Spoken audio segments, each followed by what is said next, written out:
Welcome to Minutes with the Mayor. I'm Bob Goff. This is Linda Moore, the Mayor of the City of Quincy. Welcome. Thank you. Happy to be here. City Council last night, it was a pretty busy meeting. I really kind of think that the whole consent agenda thing's a little, I don't know. I think it's pretty simple, but then again, I go to a lot of meetings for a living. But I think it sounded like you guys made a couple of adjustments that everybody seemed pretty pleased with. I think so. You know, we're going to read the consent agenda. I did have a phone call from somebody who said, hey, I don't see very well on the screen and the closed captioning isn't good for me. Could you read it? And I thought, you know what? There will be people at home that could probably benefit from that. So we'll read it. I'm happy to do that. To me, this is all about efficiency and using our time wisely.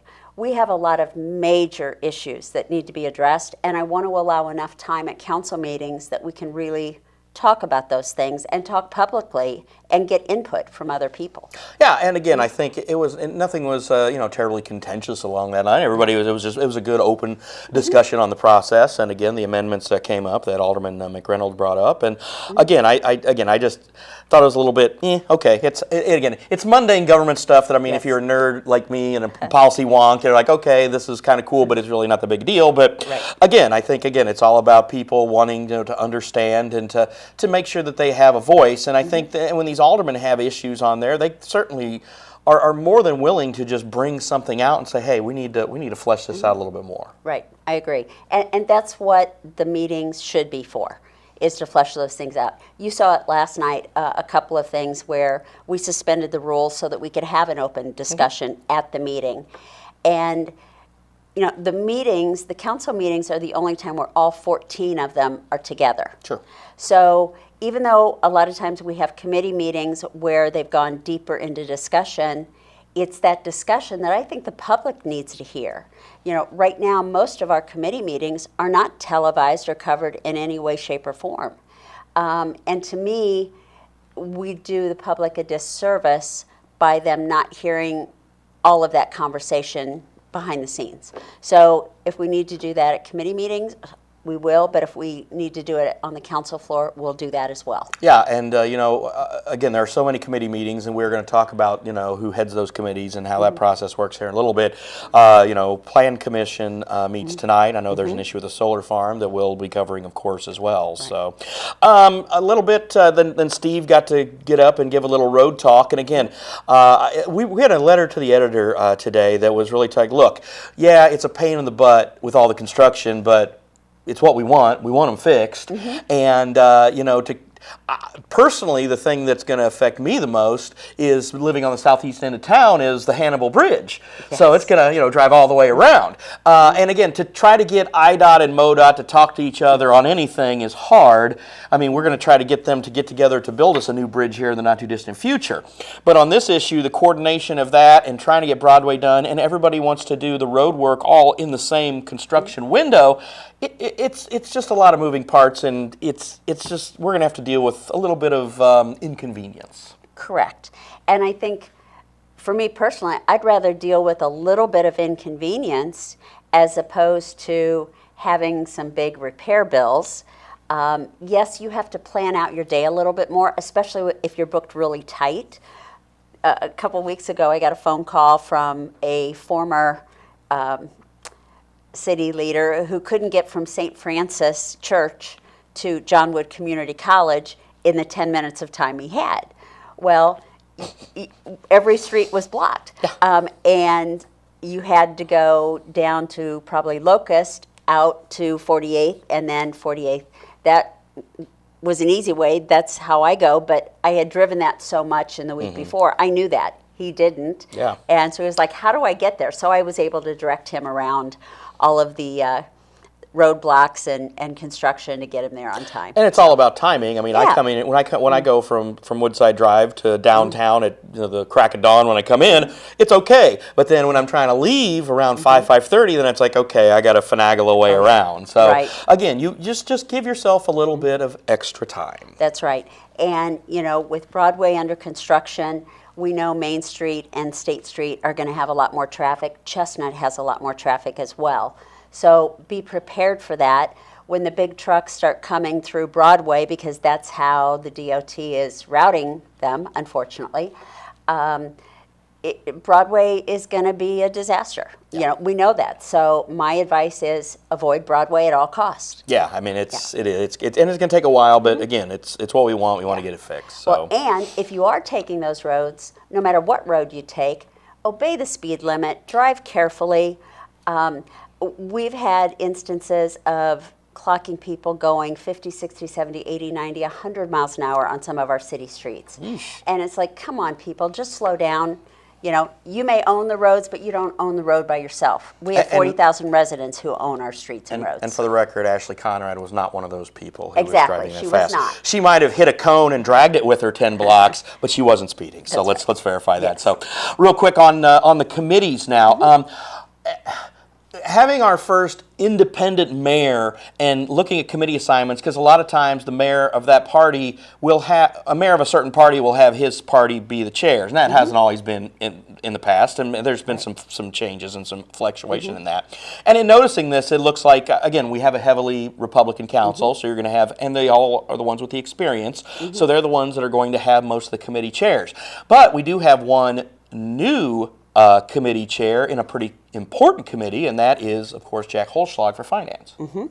And again, I mean, when I was trying to think of who the next one was going to be, I figured it was either going to be Holschlag or Reese or Intrip maybe. But tell me why you thought Jack was the best suited for this. Well, there are two aldermen who have been on the Finance Committee the longest. That would be Jack Holschlag and Tony Sasson. And so we knew we wanted one of them to take charge, at least temporarily.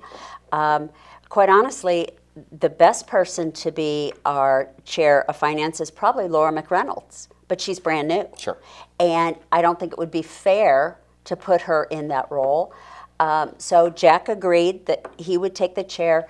Tony really didn't want to be chair of finance, but he's kind of stepped in and stepped up recently, you know, to help us through this transition.